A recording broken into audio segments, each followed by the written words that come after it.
अक्टूबर फैसला कुन होगा। शायद फाइनल राउंड अप शुरू हो चुका है और फैसला कुन इस लिहाज से कि आईनी तरमीम का मामला तो जैसे हुकूमत के गले की हड्डी बना हुआ था और ये हुकूमत की बका का मसला भी दिखाई दे रहा है। इरफान सिद्दीकी साहब और बिलावल भुट्टो जरदारी साहब की स्टेटमेंट्स में तजाद अपनी जगह के मामला 25 अक्टूबर से भी आगे जा सकता है। अब हम देख रहे हैं कि अगर मगर चूंकि चुनाचे अभी तक ये सॉल्व नहीं हुआ कि क्या होगा उस अमेंडमेंट के मुसव्वदे में और क्या नहीं होगा, क्योंकि कुछ मामलात पर हमें पाकिस्तान तहरीक इंसाफ और मौलाना यकजान दिखाई देते हैं और कुछ मामलात पर हम देख रहे हैं कि पीपल्स पार्टी और नून लीग भी एक पेज पर नहीं है। वो मिलिट्री कोर्ट्स का मामला है और अब आईनी अदालत के मामले को लेकर भी हम देख रहे हैं कि JUI फे एक और मुतालबा कर रही है कि वो आईनी कोर्ट्स के बजाय आईनी बेंच की बात कर रही है। आपने कहा था कि मौलाना आ जाएंगे। अब जब इतना तोड़ मरोड़ के जो टारगेट्स गवर्नमेंट सेट करके बैठी थी उस हिसाब से अमेंडमेंट्स में इतनी ज़्यादा चेंजेस प्रपोज कर दी जाएंगी तो फाइनल मुसव्वदे की शक्ल सेठी साहब क्या निकलेगी? जी हाँ, गुड क्वेश्चन। मुसव्वदे की शक्ल वही निकलेगी जो जिससे गवर्नमेंट कंफर्टेबल हो। अब वो क्या कंफर्ट लेवल है? आइडियल तो नहीं मगर कंफर्ट लेवल। अच्छा, वो एक मिनिमम कंफर्ट लेवल होता है। वो कंफर्ट लेवल ये है कि और गवर्नमेंट और उनके सपोर्टर्स ये समझते हैं कि अदलिया जो है, हाई कोर्ट्स, सुप्रीम कोर्ट और लोअर कोर्ट्स, सब जगह पे जो अदलिया है वो is tilted towards the PTI। वो इंसाफ नहीं मिल रहा, उनको सियासत मिल रही है। तो मकसद ये सारी चीज का यही है कि ये जो टिल्ट हो गया है PTI की तरफ, जिसमें कुछ पता नहीं कि जजेस क्या फैसला करेंगे, क्योंकि वो सियासी फैसले कर रहे हैं, मेजॉरिटी ऑफ द जजेस। तो मकसद इसका ये है कि वो मेजॉरिटी को खत्म किया जाए। किसी तरीके के साथ उसमें गवर्नमेंट का मौक़िफ़ वो भी आना चाहिए और इंसाफ आईनी तौर पे मिलना चाहिए, सियासी तौर पे नहीं मिलना चाहिए। यही खतरा है और इसी को वो रोकने की कोशिश कर रहे हैं। अब पहले ये सोचा था कि अगर चीफ जस्टिस अपना होगा, अपने से मुराद ये है कि न्यूट्रल होगा, कम से कम PTI का नहीं होगा, PTI का हमदर्द नहीं होगा, हमारा हमदर्द ना हो मगर PTI का हमदर्द ना हो और सियासी फैसले ना करे तो काम चलेगा। मगर अब सूरत हाल ये है कि काजी फायज ईसा साहब जो है वो मौलाना को एक्सेप्टेबल नहीं है और लोगों को भी एक्सेप्टेबल नहीं है। और मंसूर अली शाह साहब इस्टेब्लिशमेंट और गवर्नमेंट को एक्सेप्टेबल नहीं है, बिकॉज उन्होंने एक दो जजमेंट्स ऐसी दी हैं जिससे उनकी जो न्यूट्रलिटी है या लॉ गिविंग या कॉन्स्टिट्यूशनल फॉलोइंग जो है वो शुबात है उसमें। एंड ये सिर्फ गवर्नमेंट का ये मौक़िफ़ नहीं है, ये बहुत से लोगों का यही ख्याल है कि मेरा ख्याल है मंसूर अली शाह साहब थोड़े से इस तरफ चले गए और तवक्को नहीं थी मगर हुआ ऐसे ही है। इन हकीकत में वो ये एक आध जजमेंट आई है जो बड़ी खतरनाक जजमेंट। अब इस सूरत में वो ये नहीं, अगर काजी फायज ईसा साहब को वो नहीं रख सकते क्योंकि मौलाना या और कोई लोग कहते हैं कि चले छोड़ दें, डिच कर दें उनको, कोई और न्यूट्रल बंदा ढूंढ ले, तो वो ये पावर्स जो हैं चीफ जस्टिस के ये नहीं देंगे मंसूर अली शाह को।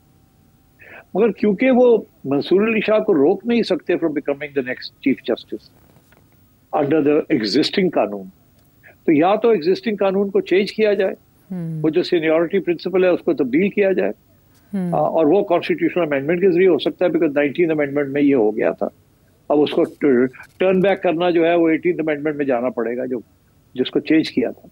तो वो एक तो वो कॉन्स्टिट्यूशनल अमेंडमेंट की जरूरत है और दूसरा ये है कि अगर कॉन्स्टिट्यूशनल कोर्ट बनाना है तो उसके लिए भी एक कॉन्स्टिट्यूशनल अमेंडमेंट चाहिए, या अगर इसी कोर्ट के अंदर एक कॉन्स्टिट्यूशनल बेंच बनाना है जो कि PTI की तरफ से तजवीज़ है या मौलाना भी शायद यही सजेस्ट कर रहे हैं, तो फिर भी ये देखना पड़ेगा कि उस कॉन्स्टिट्यूशनल बेंच कौन बनाएगा, कौन बैठेगा उसमें, एंड सो ऑन। ये नहीं हो सकता कि जी 5 सीनियर मोस्ट जजेस आप लगा दें तो उसके अंदर मंसूर अली शाह साहब भी आ जाएं और मुनीब अख्तर भी आ जाएं तो मतलब है वो मसला बन सकता है इनके लिए। तो अब बात यह है कि ये सारे मामले सामने रखने पड़ेंगे।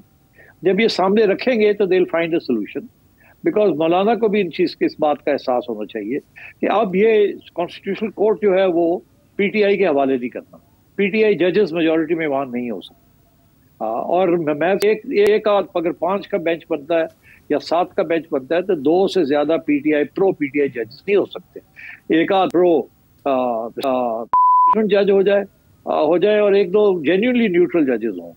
जिनके बारे में कोई शक शुबात नहीं है कि they are genuinely neutral and they will follow the constitution. तो अब ये सॉल्यूशंस ढूंढने हैं उन्होंने। इट डजंट मैटर कि कॉन्स्टिट्यूशनल अमेंडमेंट में अलग कॉन्स्टिट्यूशनल कोर्ट बनता है या इसी कोर्ट के अंदर एक स्पेशल फॉर एवर एक बेंच बना दिया जाए जिसके अंदर कोई फार्मूला ले आए जिसके साथ ये अश्योर हो जाए कि constitution will be followed and not politics.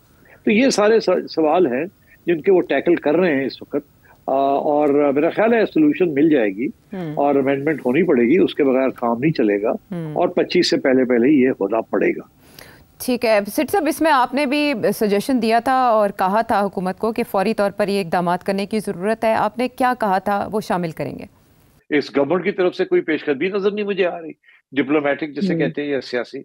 इधर जो है मौलाना जैसे बंदा भी इनके हाथ में नहीं आ रहा, तो फिर मौलाना is a very reasonable man यार। आई मीन बात करो उसके साथ, जो बात है और जो वो मांग रहे हैं दो उनको, आपको अगर इतना, बिकॉज आपकी जिंदगी जो है ना वो कट शॉर्ट होने वाली है if you don't pass this constitutional amendment. आप फारिग होने वाले हैं सारे, आप सारे फारिग होने वाले हैं। तो अगर आपको ये बचना है अपने आप को, तो फिर मौलाना को साथ लेके चले, जो वो कहते हैं बात माने उनकी and get on with it. जितनी जल्दी आप मौलाना के साथ मुकबका करेंगे उतना बेहतर है, मगर नहीं, उसको छोड़ा हुआ है। वहां कोई शहबाज शरीफ नहीं जा रहा, कोई नवाज शरीफ नहीं जा रहा, कोई आसिफ जरदारी नहीं जा रहा, कोई बिलावल भुट्टो नहीं जा रहा। हफ्ता हो गया, 10 दिन हो गए, कौन जा रहा है? वो पीटीआई वाले हर रोज पहुंचे हुए होते हैं वहां। अच्छा सेठ साहब, 5 तारीख को आपने ये कहा 5 अक्टूबर को और 7 को एपीसी बुलाई गई थी इस फ़लस्तीन के इशू को लेकर, लेकिन एपीसी तो जैसे बहाना था, मौलाना से मुलाकात असल निशाना था। फिर ऑल स्माइल्स एक तस्वीर भी जारी कर दी गई और फिर बिलावल भुट्टो जरदारी साहब से जब सवाल भी किया गया कि क्या बना उस बैठक का, तो उन्होंने कहा 5 बड़े बैठे थे, कोई ना कोई तो बात हुई होगी संजीदा। तो आपका इशारा ये था कि जिस दिन नवाज शरीफ साहब इन हो गए गेम में, तो इसका मतलब है कि मामलात बनने की तरफ चल रहे हैं, बात बन गई है। इस मुलाकात के बाद क्या मामलात सेटल हुए? कोई नतीजा आपको लगता है कि निकलने के करीब था?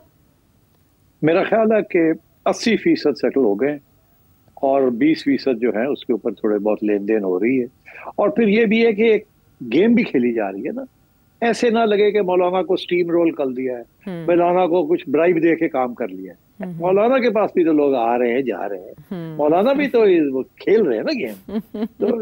तो ये तो नहीं कि यहाँ डीलें हो रही हैं, नहीं, कॉन्स्टिट्यूशनल मैटर। तो मौलाना भी तो अपनी वो पूरी गेम खेलेंगे ना। तो ये गेम्स चल रही हैं।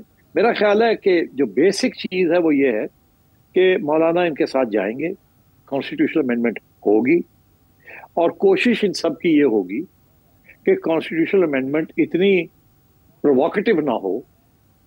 पीटीआई तो लड़ेगी, मगर जितने लोग साथ ले जा सकते हैं, मेंगल साहब को ले लिया साथ, और लोगों को ले लिया, मौलाना को ले लिया, जितने लोग ज्यादा साथ ले जा सकते हैं that is good, because after all constitutional amendment is something like this.